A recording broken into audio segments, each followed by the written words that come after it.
Janasena corporator పీతల మూర్తి Yadav comments. Prasad Reddy vice ఛాన్సలరా, YSR ఛాన్సలరా? ఇప్పటికే YCP party యాదవులకి అన్యాయం చేసింది. అసలు మీ లెక్క మాకు లేదు అంటూ కనీసం ఎన్నికల్లో ఒక సీటు కూడా ఇవ్వకుండా పక్కకు పెట్టేశారు. బీసీలంటే ప్రేమ అంటారు. ఒక బీసీ వర్గానికి చెందిన విద్యావేత్తని రాజకీయ కక్షతో ఇబ్బందులు పెడుతున్నారు.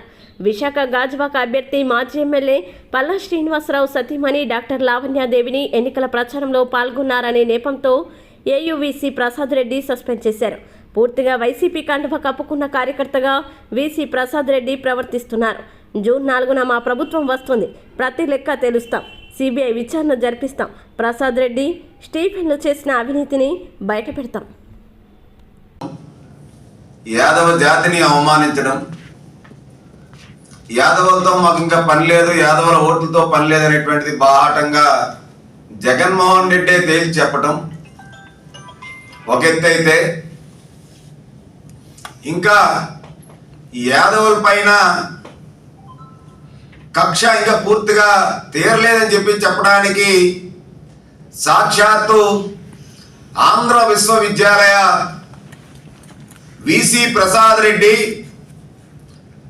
అలాగే అక్రమ మార్గంలో నియమింపబడినటువంటి రిజిస్ట్రార్ జేమ్స్ స్టీఫెన్, వీరిద్దరూ కూడా సాక్షాత్తు తెలుగుదేశం పార్టీ కుటుంబాన్ని మొట్టమొదటి నుంచి కూడా వెన్నుదన్నుగా ఉన్నటువంటి పల్లా సింహాచలం గారి కుటుంబం, ఒక మాజీ ఎమ్మెల్యే పల్లా సింహాచలం గారు, రాజకీయ నేపథ్యం గారి కుటుంబం, పల్లా శ్రీనివాస్ గారు గాజువాక ఎమ్మెల్యే అభ్యర్థిగా పోటీ చేసిన సందర్భం. అప్పుడు అదే గాజువాక నుంచి ఎమ్మెల్యేగా గెలిచి ప్రాతినిధ్యం వహించినటువంటి సీనియర్ ఎమ్మెల్యే, విశాఖపట్నం పార్లమెంటరీగా పోటీ చేసి నిలబడినటువంటి ఒక విజ్ఞతతో కూడుకున్నటువంటి మంచి వ్యక్తి పల్లా శ్రీనివాస్ గారు. అంటే తెలుగుదేశం పార్టీ అభ్యర్థి పల్లా శ్రీనివాస్ గారు భార్య ఆంధ్ర విశ్వవిద్యాలయంలో అసిస్టెంట్ ప్రొఫెసర్ గా చేస్తున్నటువంటి కంప్యూటర్ సైన్స్ డిపార్ట్మెంట్ లో జి లావణ్యదేవి గారిని కక్ష కట్టి వైసీపీ ప్రభుత్వం వచ్చిన దగ్గర నుంచి కూడా అనేక విధాలుగా మంచి విద్యావంతురాల్ని, ఒక అధ్యాపకురాల్ని, యాదవ జాతిని అవమానించేలాగా, కించపరిచేలాగా, ఎప్పటికప్పుడు ఆవిడ మనోభావాలు దెబ్బతినేలాగా వీసీ ప్రసాద్ రెడ్డి వ్యవహరించి, ఇంకా ఎట్టకేలకు ప్రభుత్వం పోతుంది, వైసీపీ ఖాళీ అయిపోయింది, ఈ యూనివర్సిటీ ఇచ్చిన సాగనంపేస్తారు, తరిమిదరం కొడతారని చెప్పి వీసీ ప్రసాద్ రెడ్డికి స్టీఫెన్కి అర్థమైపోయి వీళ్ళకి ఎటువంటి గత్యంతరం లేక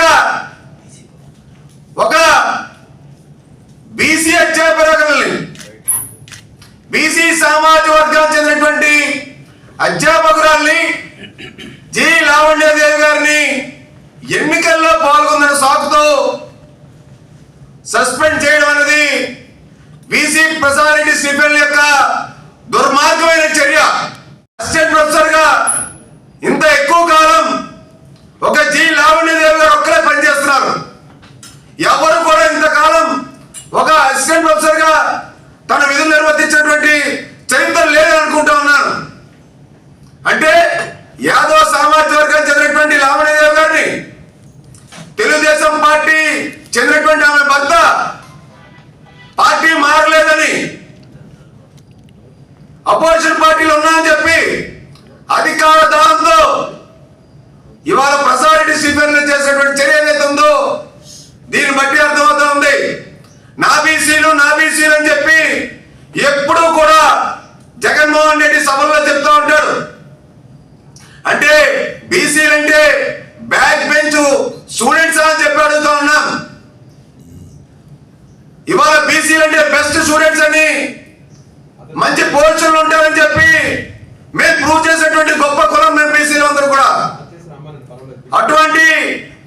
సామాజిక వర్గం చెందినటువంటి లావణ్యదేవిని ఇవాళ మీరు సస్పెన్షన్ గురి చేశారంటే మీ యొక్క కుసంస్కారానికి దీన్ని బట్టి ఏంటో అర్థమవుతా ఉంది. ఇదే ప్రజారెడ్డికి స్త్రీల పట్ల యూనివర్సిటీలో ఉన్నటువంటి ఉద్యోగుల పట్ల గౌరవం లేదనడానికి గతంలో ఇన్ఛార్జ్ వీసీగా ఉన్నటువంటి కె సమత గారిని కనీసం ప్రభుత్వం నియమిస్తే ఛాంబర్ కూడా ఇచ్చిన దాఖలాలు లేవు. దళిత ప్రొఫెసర్ కె సమత గారిని వీసీ ఛాంబర్ అవ్వకపోతే ఆ రోజు జనసేన టీడీపీ బీజేపీ పార్టీలు ప్రశ్నిస్తే అప్పుడు ఎట్టకేలకు ఆమెకి ఛాంబర్ ఆ యొక్క వీసీ వారు ఇవ్వడం జరిగింది. అంటే ఈ వీసీ ప్రెసిడెంట్కి స్టీఫెన్కి మహిళా అధికారుల పట్ల ఏ విధంగా గౌరవం ఉందో దీన్ని బట్టి అర్థమవుతా ఉంది. అలాగే ఫైనాన్స్ ఆఫీసర్ వనజారాణి గారు ఆమె మీకు కావాల్సినటువంటి బిల్లులన్నింటికి సంతకం పెట్టట్లేదని చెప్పి ఆడిట్లో ఆవిడ అడ్డంగా మారిందని చెప్పి ఆవిడని సాగనంపేశారు వనజారాణి గారిని. ఏమి వీసీ ప్రసాదరెడ్డి ఆంధ్ర విశ్వవిద్యాలయాన్ని వైసీపీ కార్యాలయంగా మార్చేసిన మాట వాస్తవం కాదా? ఏయూ అసిస్టెంట్ ప్రొఫెసర్ లావణ్యదేవిని 5 ఏళ్లుగా వేధిస్తున్నారని గాజువాక టీడీపీ ఎమ్మెల్యే అభ్యర్థి పల్లా శ్రీనివాసరావు ఆరోపించారు. అయినా మీడియాతో మాట్లాడుతూ ఆమె తన భార్య కావడం వల్ల ఈ వేధింపుల్ని ఆవేదన వ్యక్తం చేశారు. కనుక ఈరోజు కేవలం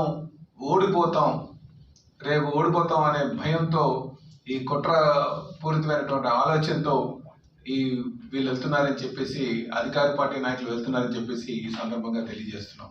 ఇప్పుడు ఈరోజు ఎంత దారుణం అంటే బాధితుల్ని అందరూ విష్ణుకుమార్ రాజు గారి దగ్గరికి వచ్చారు. విష్ణుకుమార్ రాజు గారి దగ్గరికి వచ్చి ఆయన మీడియా సమక్షంలోనే అందరితో వాళ్ళు చెప్పారు, బాధితులు ఇలాగ మేము టీడీపీకి కూటమికి ఓటు వేసాం అని చెప్పడంతోనే మా పైన దాడి జరిగిందని. దాని పూర్వపరాలన్నీ కూడా మీరు వెరిఫై చేసుకోండి. ఇప్పుడు మనకి మీరు ఉదాహరించుకుంటే ఇప్పుడు ఆడపిల్ల వెళ్ళి కేసు పెడితే కేసు పక్కన ఆవిడ పక్షానే ఉంటారు.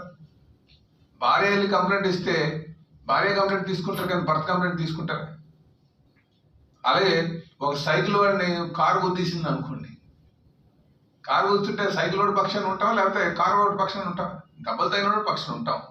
ఈరోజు కొంతమంది బాధితులు వచ్చి బాబు మేము కూటమికి ఓటు వేస్తాం అనేసరికి మా మీద దాడి జరిగింది, ఇందులో 9 మంది ఉన్నారు, ఒకరి మీద కేసు పెట్టారు, మిగతా 9 మందిని 8 మందిని వదిలేశారు అని చెప్పి నాయకుల దగ్గరికి వచ్చి వాళ్ళ బాధను వెళ్ళగొచ్చుకుంటే అప్పుడు మీడియా వాళ్ళని పిలిపించి మీడియా సమక్షంతో వాళ్ళు చెప్తే అలాంటి వాళ్ళందరి పైన అటు ఎవరైతే నాయకుడి పైన మీరు 41 నోటీస్ ఇచ్చారు, కేసు పెట్టి మీడియా పైన మీరు కేసు పెట్టారు అంటే ఎంత దారుణానికి ఒడిగడుతున్నారు ఒక్కసారి ఆలోచన చేయండి. ఇది ప్రజాస్వామ్యం అనిపించుకుంటుందా లేదా నియంత పాలన అనిపించుకుంటుందా? అదే అడుగుతున్నాం మేము. మీరు గతంలో రాసినటువంటి రాతలన్నీ చూడండి, సాక్షిలో వాళ్ళు ప్రచురించినటువంటి అనేక రాతలు ఉన్నాయి. ఆ రాతలు అన్ని కూడా అనేక తప్పుడు రాతలు రాశారు. మరి వాళ్ళ మీద సుమోటోగా మీరు కేసు తీసుకున్నారా? ఈరోజు పోలీస్ యంత్రాంగం కావచ్చు చెప్తున్నారు వాళ్ళు మేము సుమోటోగా తీసుకొని కేసు ఫైల్ చేసామని. మరి సుమోటోగా తీసుకొని కేసు ఫైల్ చేసేటప్పుడు మరి ఎయిర్పోర్ట్లో చంద్రబాబు నాయుడు గారు వచ్చినప్పుడు దాడి చేసేటప్పుడు సుమోటోగా కేసు ఫైల్ చేశారా? చెప్పండి. ఎన్ఎస్జీ వాళ్ళు కంప్లైంట్ చేస్తే కానీ మీరు కేసు రిజిస్టర్ చేయలేదే? ఎంతమంది అరెస్ట్ చేశారు? ఎంతమందికి 41 నోటీస్ ఇచ్చారు? పవన్ కళ్యాణ్ గారు వచ్చారు. పవన్ కళ్యాణ్ గారు వస్తే ఆయన బయటకే రానివ్వలేదు, హోటల్లో కూర్చోబెట్టారు, దాడి పొడుగున ఆయనకి ఆంక్షలు విధించారు. మరి ఎంతమంది మీరు సుమోటోగా మీరు కేసు పెట్టారు? కనుక ఈరోజు వైసీపీకి ఓటమి భయంతోనే ఈ కేసులు పెడుతుంది, ఈ కుట్రలకు దిగుతుంది, వర్గాల మధ్యన విభేదాలు సృష్టిస్తుందని చెప్పి. ఎందుకంటే వైసీపీ అధికారం వచ్చిన దగ్గర నుంచి కూడా వర్గాలుగా ప్రజలు విడదీసి పాలించడం బ్రిటిష్ వారిలాగా వీళ్ళకి అలవాటైపోయింది. మాట్లాడితే మేము ఇన్ని కార్పొరేషన్లు పెట్టాం, అన్ని కార్పొరేషన్లు పెట్టాం, లేకపోతే ఈ వర్గానికి టికెట్లు ఇచ్చాం, ఆ వర్గానికి టికెట్లు ఇచ్చాం అని చెప్పేసి అనేక ఎక్కడైనా సరే వర్గాల మధ్యన విభజించి వాళ్ళ మధ్యన కేసులు పెట్టి మరి ముందుకు వెళ్తున్నటువంటి ప్రభుత్వానికి ఖచ్చితంగా రేపు మీరు ఎలక్షన్ రిజల్ట్స్ చూస్తే మీకు తెలుస్తుంది వాస్తవాలన్నీ కూడా. ఎన్ని కుయుక్తులు చేసినా సరే రేపు వైసీపీని ఇంటికి పంపిస్తున్నటువంటి పరిస్థితి ఉందని చెప్పి ఈ సందర్భంగా తెలియజేస్తున్నా. అలాగే సాక్షి పేపర్ సంబంధించి అనేక కేసులు ఉన్నాయి. వర్గాల మధ్యన విభేదాలు సృష్టించడమే కాదు, మొన్న ఎలక్షన్ రోజు ఎవరిది ఎమ్మెల్యే శివకుమార్ ఉన్నారు. శివకుమార్ ఎమ్మెల్యే గారు ఏం చేశారు, లైన్లో నిల్చున్నటువంటి సాఫ్ట్వేర్ ఇంజనీర్ని కొట్టాడు. ఆయన అడిగింది ఏంటి, ఇంతమందితో ఎందుకు వెళ్ళిపోతున్నారని అని చెప్పేసి. తిరిగి ఆయన శివకుమార్ గారు ముందు ఆయన మీద చేసుకున్నారు ఎమ్మెల్యే గారు. ఆ సుధాకర్ అనుకుంటారు, సాఫ్ట్వేర్ ఇంజనీర్, యూఎస్ నుంచి వచ్చినట్టున్నాడు ఆయన, ఆస్ట్రేలియా నుంచి. తిరిగి ఆయన కొడితే ఈయన మీద కేసు పెట్టారు. ఈయన మీద కేసు పెట్టారు తప్ప శివకుమార్ మీద పెట్టలేదు. అలాగని చెప్పేసి సాక్షి పేపర్లు ఏం రాశారండి, సాక్షి పేపర్లో అడ్డగోలుగా సుధాకర్ ముందు కొట్టాడు రాశారు. చూడండి ఒకసారి, సాక్షి పేపర్ తెచ్చి చూపించండి. అంటే ఇంత అడ్డగోలుగా రాసినటువంటి పేపర్లో రాతలు పోలీసులు కనిపించట్లేదని అడుగుతున్నాను, అధికారులు కనిపించట్లేదని అడుగుతున్నాను. అలాగే ఈ పిన్నెల రామకృష్ణారెడ్డి, ఆయన అనుచరుల ఇంట్లోనే ఈ బాంబులు దొరికితే సాక్షి పేపర్లు ఏం రాసిందంటే తెలుగుదేశం పార్టీ నాయకుల ఇంట్లోనే బాంబులు దొరికాయని రాశారు. మరి ఆ రోజు మీరు సుమోటోగా కేసు బుక్ చేయడం రాదా, తెలీదా? అంటే ఆ సాక్షి అయితే మీకు అతీతం అన్నింటికంటారా సాక్షి పేపరు, అందులో విలేకరులందరూ అతీతమా? అందుకే అధికార యంత్రాంగం అంతా కూడా ఆలోచన చేసుకోవాలి కేసులు పెట్టే ముందు. ఇప్పుడు మనకు కానీ వాక్ స్వాతంత్రం ఉంది, మీరు కేసులు పెట్టేసుకుంటే ఎవరైనా ఏం మాట మాట్లాడితే ఆ కేసు పెట్టేస్తే ఇంక వాక్ స్వాతంత్రం ఎందుకు అవుతుంది? ఇద్దరు అడ్డగోలుగా మాట్లాడారంటే బాధితులు పక్కన పెట్టుకొని, ఇప్పుడు అడ్డగోలుగా మాట్లాడారు, బాధితులు మన దగ్గర లేరు. బాధితులు తప్పో ఒప్పో తర్వాత నిర్ణయించండి. నేను అందుకే అడుగుతాను, ఒక సైకిల్ వెళ్తుంటే కారోడు గుద్దాడంటే కారోడు పక్షాన్ని నించుంటావా, సైకిల్ పక్షాన్ని నించుంటావా? ఎవరికైతే దెబ్బలు తగిలావో మానవతా దృక్పథంతో వాడి పక్కన నిల్చుని ప్రయత్నం చేస్తాం. అయితే నేను ఏమంటానంటే, ఈరోజు బాధితులు ఉన్నారు, వాళ్ళు వచ్చి స్పష్టంగా చెప్తున్నారు, మాకు ఇలాగా మాపైన దాడి చేశారు, కేవలం మేము కూటమికి ఓటు వేశామని చెప్పి మా పత్రికాముఖంగా. పోలింగ్ ఆ తర్వాతి రోజు రాష్ట్రంలో జరిగిన అల్లర్లపై సమగ్ర విచారణ జరగాలని వైఎస్ఆర్ కాంగ్రెస్ ప్రతినిధుల బృందం సెట్ చీఫ్ వినీత్ బ్రిజ్లాల్ ని కోరింది. ఎన్నికల ముందు ఉన్న కలెక్టర్లు, ఎస్పీలని ఎన్నికల కమిషన్ మార్చేసింది.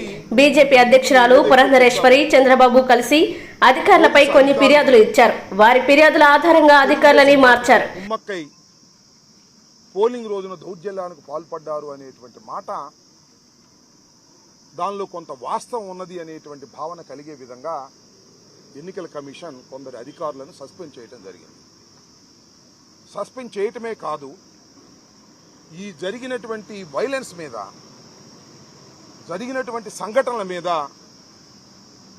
ఒక స్పెషల్ ఇన్వెస్టిగేషన్ టీమును వేసి విచారణ జరపవలసిందిగా కూడా ఆదేశించడం జరిగింది.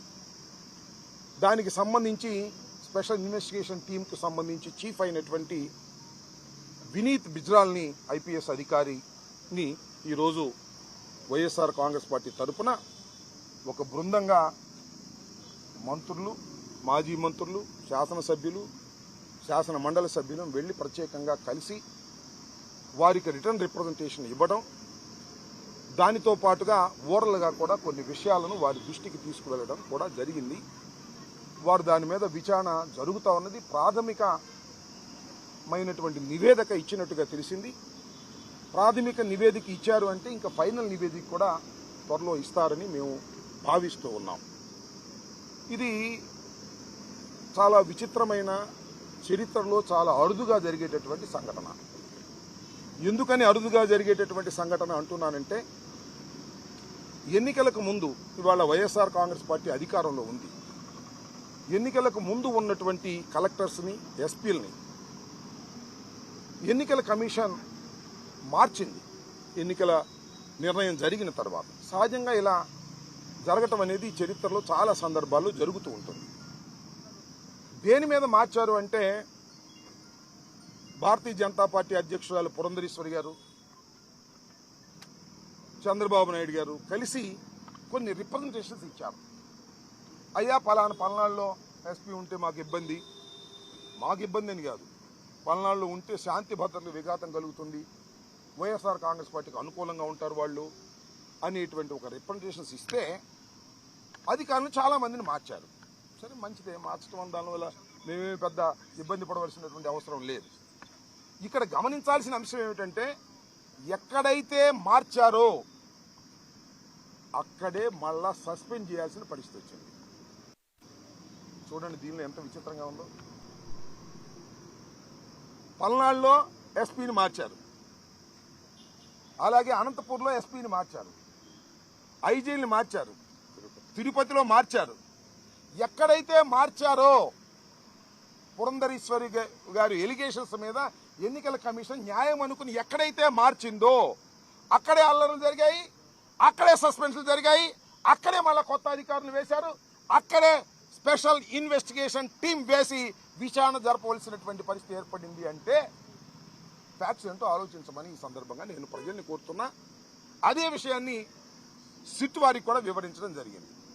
దీని వెనకాల అక్కడ ఉన్నటువంటి అధికారులు ఎవరైతే పూర్తి అవగాహన ఉందో ఆ జిల్లాల్లో వారిని సడన్గా మార్చేశారు, కొత్తగా ఎస్పీలను తీసుకొచ్చారు. వాళ్ళకి అవగాహన లేకపోవటం కావచ్చు, లేదా కొల్యూషన్ అయ్యారనేటువంటి కూడా అనుమానం ఉంది. ఎందుకంటే ఇద్దరు సస్పెండ్ చేశారంటే మెటీరియల్ ఉంటే కదా సస్పెండ్ చేసేది. ఎలక్షన్ కమిషన్ ఒక ఐపీఎస్ అధికారులని సస్పెండ్ చేయడం అంటే it is not a small issue.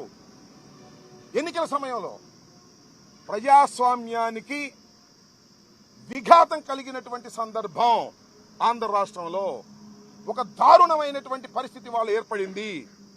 Police యంత్రాంగం పూర్తిగా విఫలమైంది. విఫలమైతే పర్వాలా సరి చేసుకోవచ్చు.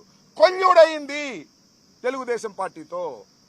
వారి దగ్గర బ్రైబ్స్ తీసుకుని ఎన్నికల్లో తెలుగుదేశాన్ని గెలిపించడం కోసం తెలుగుదేశం వారు పన్నినటువంటి పన్నాగంలో పావులుగా పోలీసులు పనిచేశారు. అంటే దాని అర్థం ఏంటి? కంచె చేను వేసినట్టు కదా. ఎన్నికల సమయంలో శాంతి భద్రతలు కాపాడాలి, బూతులు ఆక్యుపై చేసుకోకుండా ఉండాలి, తగాదాలు జరగకోకుండా చేసుకోవాలి. బూతులు ఆక్యుపై చేసుకున్నారు, తగాదాలు జరిగాయి, తలకాయలు పగిలాయి, కొన్ని ఆస్తులు ధ్వంసమయ్యాయి. కొన్ని గ్రామాల్లోని ప్రజలు ఇప్పటికి కూడా ఆ గ్రామాలకు రానటువంటి దౌర్భాగ్యమైనటువంటి పరిస్థితి ఏర్పడింది. ఇది చాలా దురదృష్టకరమైనటువంటి పరిస్థితి. భారత ప్రజాస్వామ్యంలో చాలా అరుదుగా, ముఖ్యంగా ఆంధ్రప్రదేశ్లో చాలా అరుదుగా జరిగేటటువంటి సంఘటన. దీనికి బాధ్యత వహించవలసింది పోలీసు యంత్రాంగం. దానికి బాధ్యత వహిస్తున్నారు కూడా. ఇవాళ పోలీసు యంత్రాంగాన్ని ఎంక్వైరీ చేయమని మరి ఎన్నికల కమిషన్ ఆదేశించిందంటే it's not a small issue. కాబట్టి ఆ విషయాలనే మేము ప్రత్యేకంగా చెప్పడం జరిగింది. ఇంకొక అంశం ఏంటంటే ఎన్నికల సమయంలో జరిగినటువంటి దౌర్జన్యకాండకు సంబంధించి మేము మా పార్టీ వాళ్ళు కేసులు ఇస్తే ఆ కేసులు తీసుకోవడం కావాలి. ఇప్పుడు మన కౌంటర్ కేసులు తీసుకుంటున్నాం బ్యాలెన్స్ చేయడానికి. కేసు కౌంటర్ అంటే రెండు మీరు పెట్టారు కాబట్టి మేము కూడా పెడతాం అనేటువంటి ఒక ఫాల్స్ కేసెస్ చేస్తున్నారు. అంతేకాకుండా సెక్షన్స్ 324 వేయాల్సింది కూడా 307 వేసేస్తున్నారు. మా మీద వేసి గందరగోళం చేస్తున్నారు. ఇది వన్ సైడెడ్గా చేయాలనే ప్రయత్నం జరుగుతూ ఉంది. అందువల్లనే పోలీస్ ఆఫీసర్లను సస్పెండ్ చేశారు. మీరు చూశారు, పోలీస్ ఆఫీసర్లు సీఐని వేశారు, ఆ సీఐని సస్పెండ్ చేశారు. ఎవరు వేసింది? ఎవరు? ఎన్నికల కమిషనే. సస్పెండ్ చేసింది ఎవరు? ఎన్నికల కమిషనే. ఎస్పీని వేసింది ఎవరు? ఎన్నికల కమిషన్. మంత్రి జోగి రమేష్ మాట్లాడుతూ చంద్రబాబు నాయుడు తెలుగుదేశం పార్టీ నేతలు వ్యవస్థల్ని అడ్డం పెట్టుకుని ఎన్నికల్లో లబ్ధి పొందాలని చూశారు. ప్రజల మద్దతు లేకపోవడంతో కూటమిగా వచ్చి ఎదుర్కోలేక విధ్వంసం సృష్టించారు. కొన్ని మూకల్ని ప్రేరేపించి దాడులకి పాల్పడ్డారు. అరాచకాలు చేసి దౌర్జన్యాలు చేసి దుర్మార్గ చర్యలకి దిగిన వారిపై చర్యలు తీసుకోవాలని డిమాండ్ చేశాం. వ్యవస్థలని మేనేజ్ చేసి వ్యవస్థలను అడ్డం పెట్టుకొని ఆ వ్యవస్థల్లో ఉన్న కొంతమంది వ్యక్తులని ప్రేరేపించి కూటమి ఏ విధంగా కుట్రలో పనిందో మనం చూస్తూ ఉన్నాం. ప్రజాస్వామ్యంలో ఎన్నికలు జరిగినాయి, చాలాసార్లు ఎన్నికలు చూసాం. కానీ ఈనాటి ఎన్నికల ప్రక్రియలో జరిగిన దారుణాలను మనం కళ్ళకు కట్టినట్టు చూసాం. రాష్ట్రంలో 3 పార్టీలు కూడా కలిసి కూటమిగా ఏర్పడి ప్రజల మనసులను చూరగొన్న జగన్మోహన్ రెడ్డి గారిని ఓడించడం కోసం ఏ విధంగా విధ్వంసాలు సృష్టించారు, ఏ విధంగా కిరాతకంగా కొన్ని మూకల్ని ప్రేరేపించారు, వాళ్ళని ప్రేరేపించడంలో వ్యవస్థలను ఏ విధంగా వాడుకున్నారు, కేంద్ర ఎన్నికల కమిషన్ వాళ్ళు చేపట్టవలసిన చర్యలు చేపట్టకుండా, ఒకవేళ చేపట్టినా సరే వాళ్ళు చేసిన మార్పులకి ఎస్పీలను మార్చినా, కలెక్టర్లను మార్చినా అదే జిల్లాల్లో ఏ విధంగా మళ్ళీ విధ్వంసాలు జరిగి మనం చూసాం. దీని మీద సిట్ అధికారులకి విన్నవించాం, చర్యలు తీసుకోమని చెప్పాం, తప్పనిసరిగా చర్యలు తీసుకుంటామని చెప్పారు. ఇంత దుర్మార్గాలని ప్రేరేపించిన తెలుగుదేశం పార్టీ, దానికి ఆద్యుడైన చంద్రబాబు నాయుడు, ప్రజాస్వామ్యంలో గెలవలేని పరిస్థితుల్లో ప్రజాస్వామ్యబద్ధంగా జగన్మోహన్ రెడ్డి గారిని ఎదుర్కోలేని చంద్రబాబు నాయుడు హింసను ప్రేరేపించాడు, విధ్వంసాన్ని సృష్టించాడు. ఈరోజు ప్రజా తీర్పు రాబోతా ఉంది. తప్పనిసరిగా జగన్మోహన్ రెడ్డి గారు మరలా ముఖ్యమంత్రి కాబోతా ఉన్నారు. ఈ పరిస్థితుల్లో ఇంత దారుణంగా వ్యవస్థలని మేనేజ్ చేస్తున్న చంద్రబాబు నాయుడికి తగిన మూల్యం చెల్లించుకోవాల్సి వస్తుంది. సిట్ అధికారులు దర్యాప్తు చేయాలా, దానికి కారణమైన వ్యక్తులని, పార్టీలని శిక్షించవలసిన బాధ్యత సిట్ అధికారుల మీద ఉందని చెప్పేసి మీ ద్వారా తెలుపుకుంటూ, ఇది ప్రజాస్వామ్యంలో ఈనాటి ఎన్నికలు ఒక మచ్చలాగా ఎలక్షన్ కమిషన్ కూడా దీని మీద దృష్టి పెట్టి, అంటే తగు జాగ్రత్తలు తీసుకుంటే ఇటువంటి విధ్వంసాలు జరిగే కాదు. కానీ ఈనాటికైనా సరే సిట్ అధికారులు విచారణ జరపాలా, దానికి బాధ్యులైన శిక్షించాల్సిందిగా మీ ద్వారా